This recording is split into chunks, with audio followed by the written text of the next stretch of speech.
భారతదేశంలో ఎన్నో ఆచార విచార శాస్త్రీయ పద్ధతులు ఉన్నాయి.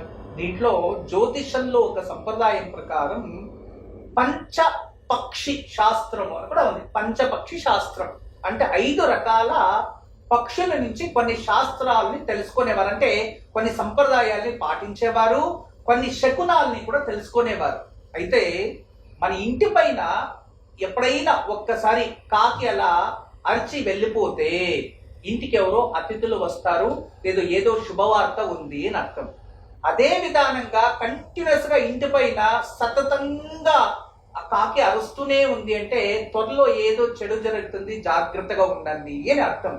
మనం ఎక్కడైనా వెళుతూ ఉన్నప్పుడు కాకి ఏదైనా మనం పైన కూర్చోనో అది తన్నుకొని వెళ్తే త్వరలోనే అనారోగ్యం వస్తుంది అని అర్థం.